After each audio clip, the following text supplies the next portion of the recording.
Subject, one. Subject, one.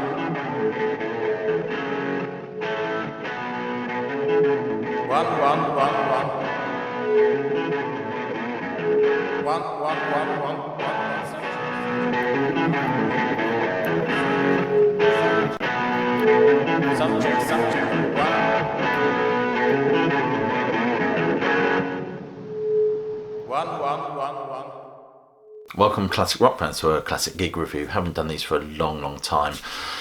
If you do enjoy my musings on music, please click like, subscribe and click that bell so you get notified of any future uploads. And please support my channel by going to my Patreon, where there is extra content and stuff there for you to look at.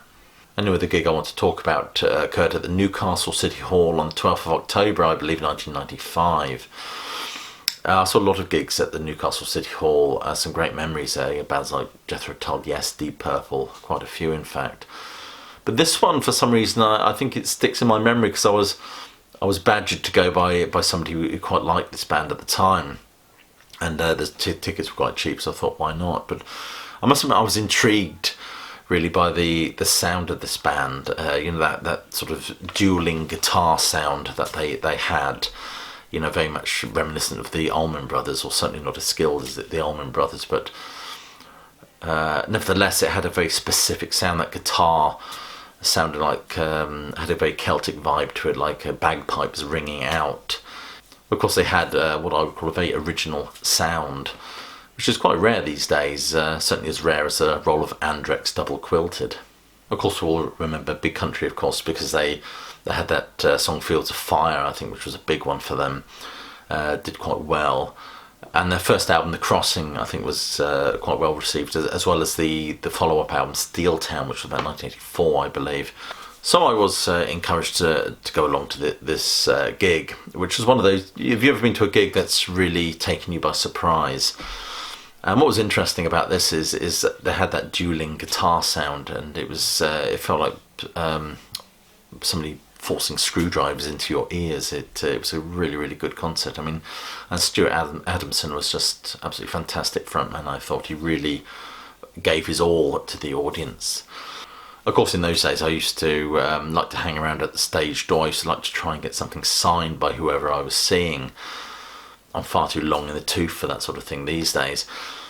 But in form, I went out and bought their latest album, which I think they were promoting the album Why the Long Face. So I went out and purchased that on vinyl. In fact, I've got it here. Strictly limited to 3,000 copies. So I wonder if this is actually worth any money as an item by itself. But so I waited around outside. Stuart Adamson turned up, and he just leant against the wall and just chatted to fans for quite a while. He was very relaxed, very professional, and very nice, and came across as incredibly genuine, not up himself at all really.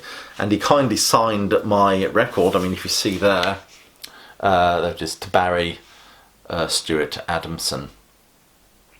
Also Tony Butler signed it, of course, and Bruce Watkins, or was it Watkin or Watkins? It's neither. It's Bruce Watson signed it there for me as well. The only person I didn't get to meet was the drummer. But it's a good album, actually. I mean, God's Great Mistake is a great song, but I didn't know any of the songs of this record when I actually saw them live. But I managed to track down a set list, and it kind of accords with very much I remember at the time. I remember as well they were supported by Simon Townsend, of course, Pete Townsend's brother, who played quite an interesting set as well. But certainly one of the things that really was interesting, I remember about that gig, is the clarity of sound. It was just absolutely fabulous. The guitars just sort of rang out beautifully.